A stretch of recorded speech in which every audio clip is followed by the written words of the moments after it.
Hello and welcome to Kooky Corner.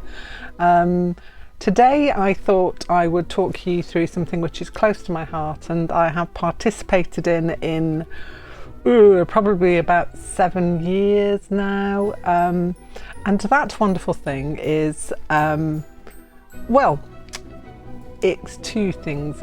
It's an art challenge. It's a daily art challenge, but it doesn't have to be. I'll explain more in a minute. So the original thing that I used to take part in was Inktober. Inktober is a challenge set by Jake Parker, who compiles a list of art prompts, and everyone who takes part draws something for that particular prompt. Now, traditionally this was done in ink or any kind of ink. It was a way to get yourself au fait with your inking techniques. And so I think Inktober was the first one I did. I think I may have combined it with another one at the time, but I can't remember. I was trying to be very ambitious. If I can remember, I will see if I can find out my old sketchbooks, because I tend to get myself a new sketchbook just especially for the year's drawings for Inktober. Now, saying that, there are more challenges now. So Inktober was the one that I first did, and then I found Drawlloween, which is obviously every day in October you do a drawing based on a prompt. It's a similar thing, but you don't have to just limit yourself to ink. You can go with whichever media you like, which I thought was a little bit more freeing, and the prompts were more spooky, which I quite like.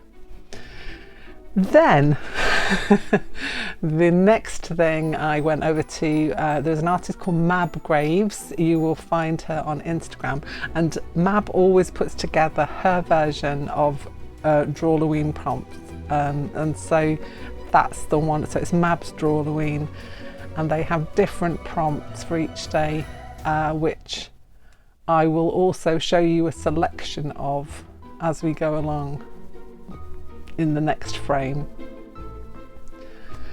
So I will show you 3 of the ones that you could go with this year. There are many more out there, so all you have to do is go and search up drawing prompts, art drawing prompts on Instagram, and you will come up with a whole list of things.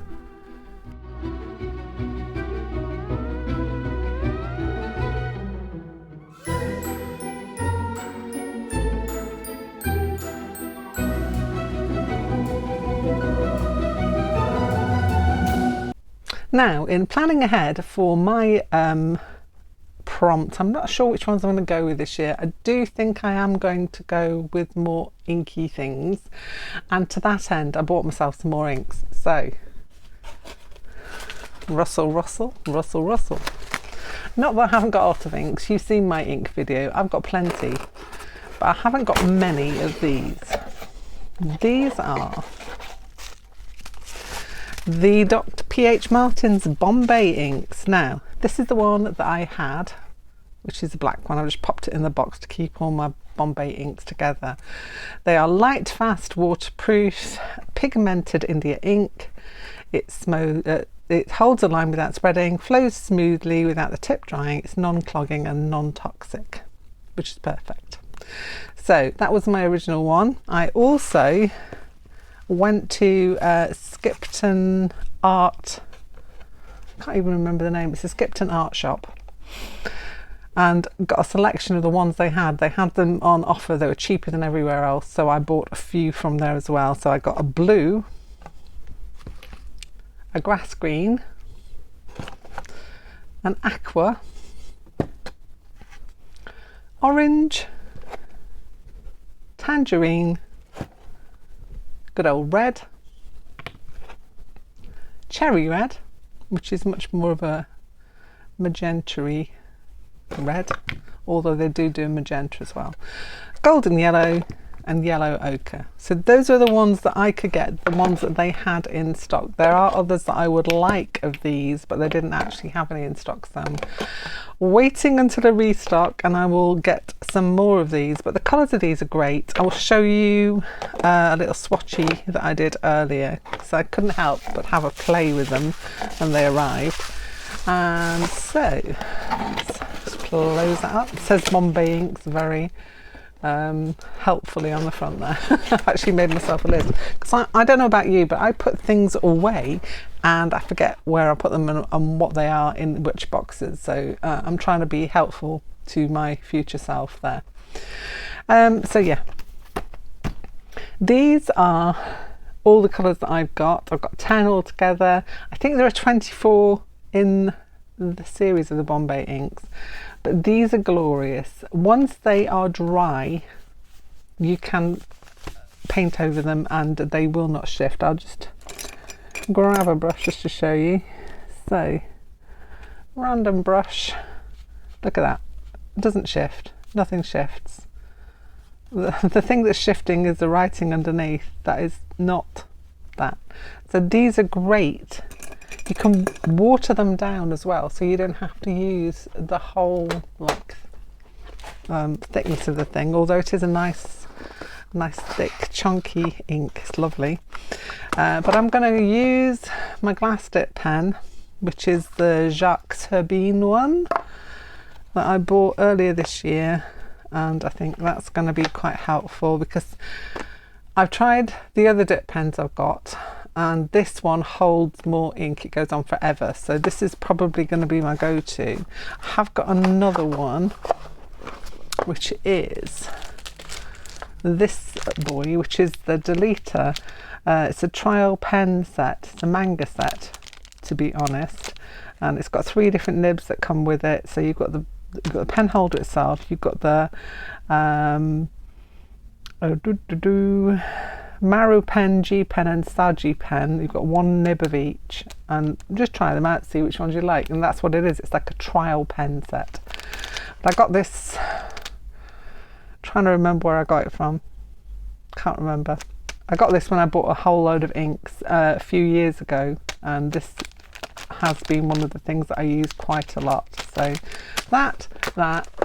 these inks and the lists that I showed you are going to be staples for my Drawlloween Inktober challenge, whichever one I choose to do, and I will let you know which one I'm following. So if you want to follow along, you can either pick one of the other ones if they appeal to you more, or you can follow along the same one as me and we can share in the journey, and I will show you my drawings as I go through October, and how I came upon the prompts and all the things. I thought you might also like to have a look at my OG pencil case that I use for my Inktobering or Drawlloweening. You can see the joys that I keep in here. So let me grab these out first.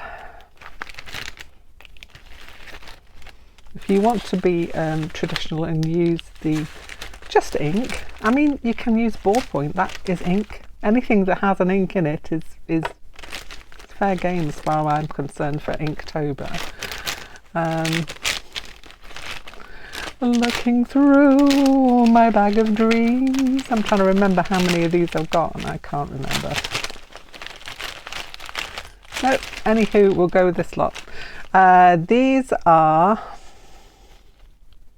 Pentel colour brushes. These are not waterproof, just let me tell you that from the off, but they are ink. So I've got purple, I have got orange, steel blue, pink, that's just red, olive green and sepia. So those are ones that I have used as a set in the past. I kind of use these quite a bit and I've still got loads left, so they are still in my arsenal for doing my drawings. The other thing is this Trying to remember the make of the name of the, I can't even remember, it's all in Japanese. But this one is permanent ink. It's got some kind of India ink in it. I've got another one of these somewhere in my box because I bought 2, so I have that. I have this Copic brush marker, which is also inky, and I use that. The mangaka pens are pretty good. These are just like general inking pens. Use those in my inking trips. This is a zebra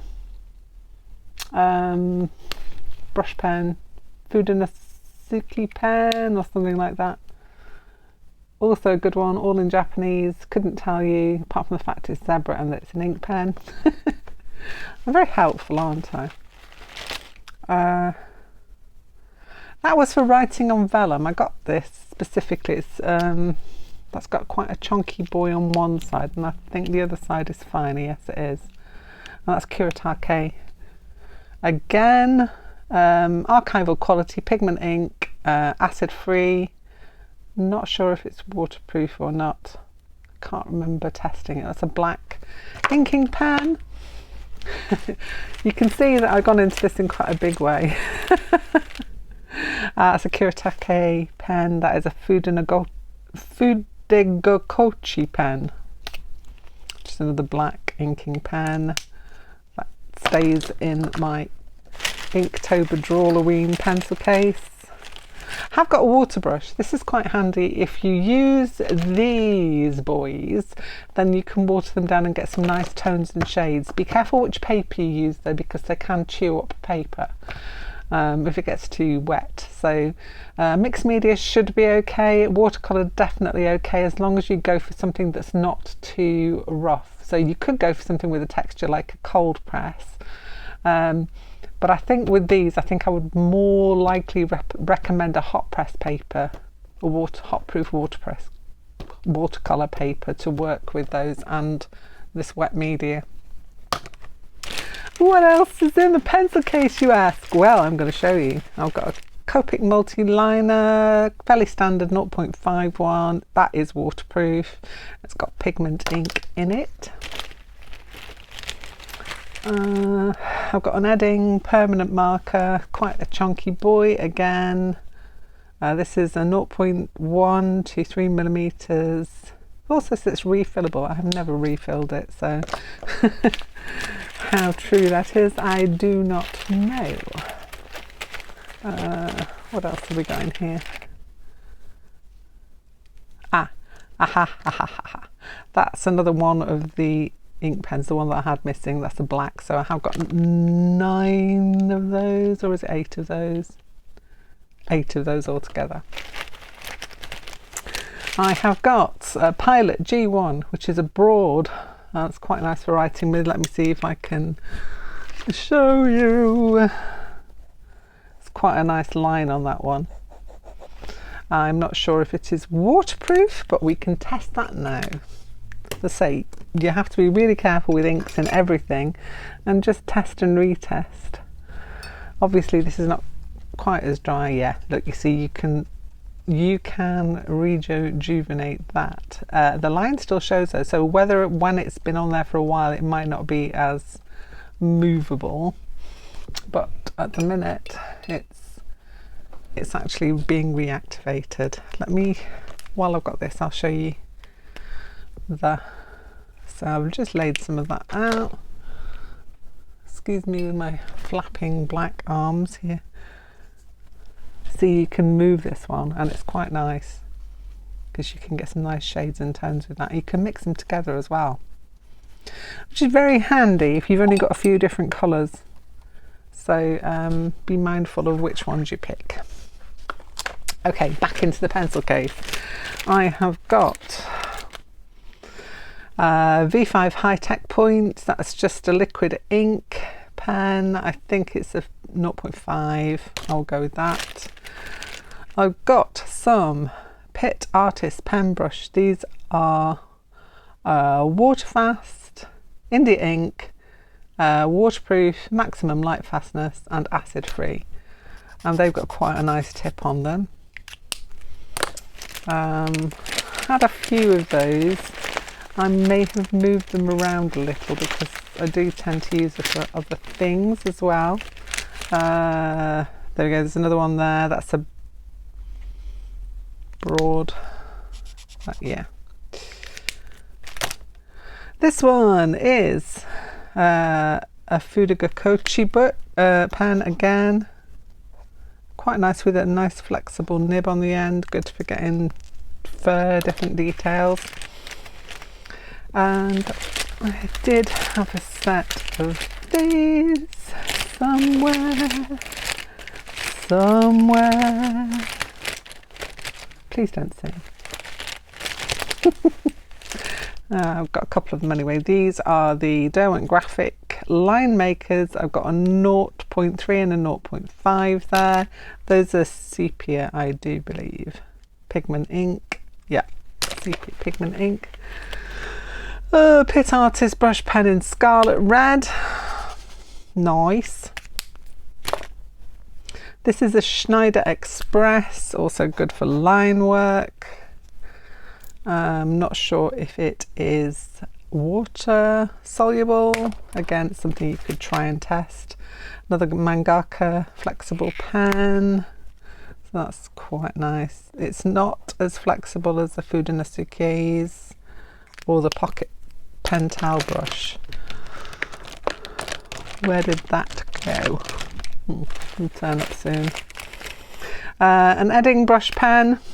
Got many varieties of brush pen with different inks in. This one is calligraphy. Oh, it's a silver calligraphy brush pen. All of these can come in handy for different things. That's another G1 broad. Got a selection of those. I think I've got another G1 broad there. Pit Artist in a sky blue. This one is a super fine orange, nice for little details. Fudanasuke in a red. So it's got a flexible nib that you can do really fine lines with and quite chunky ones.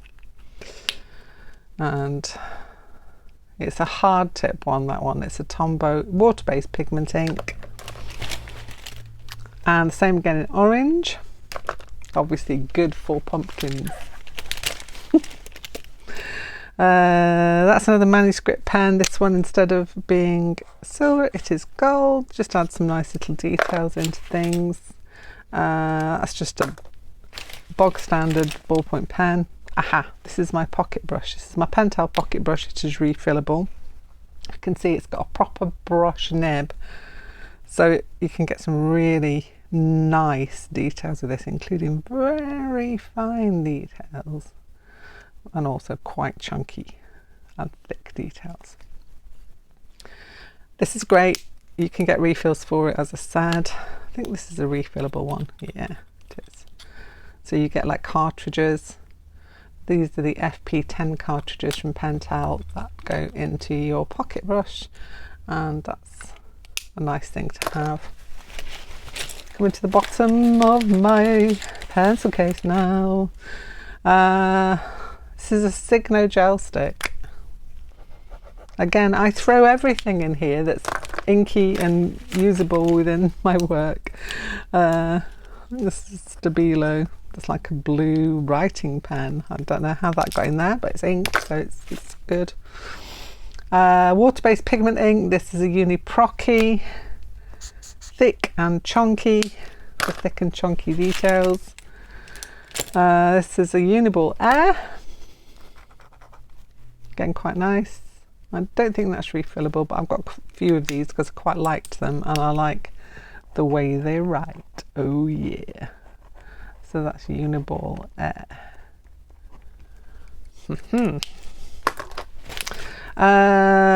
Thick Bic.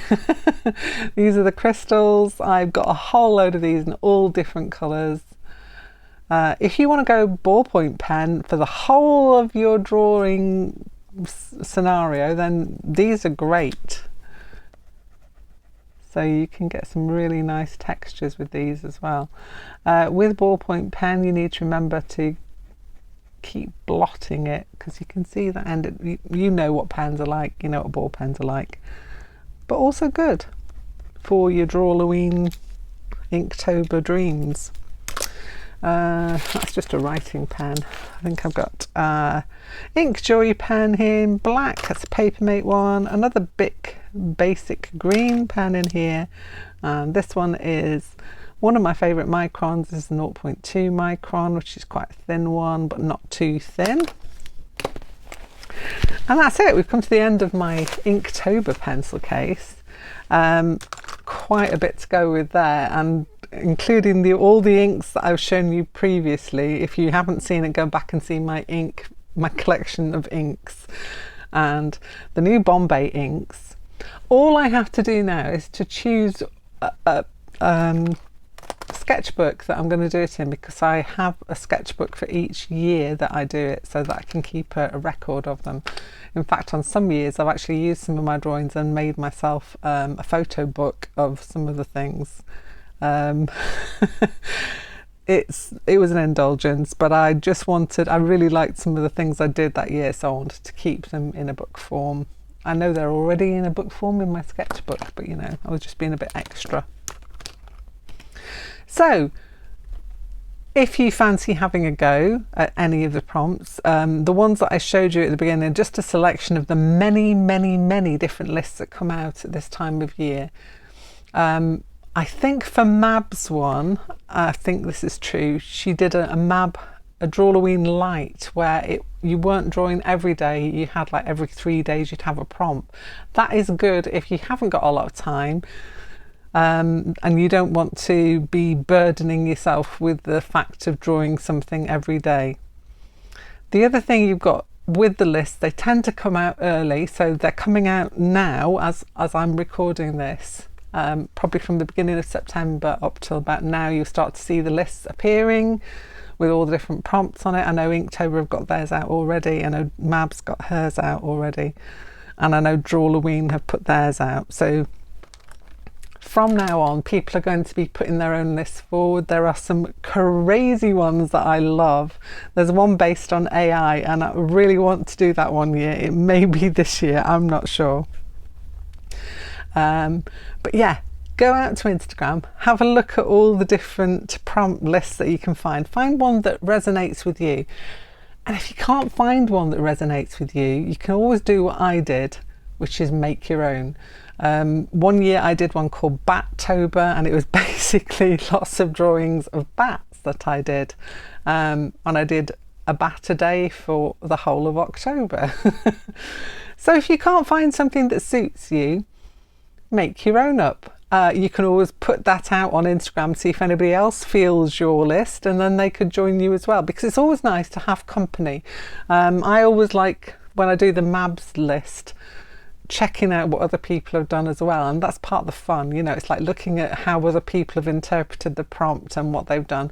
And with Mab's list, it's not limited to literally ink or drawing. Some people do fabulous things in felt, you know, like stitching. So if that's your bag, then go for that.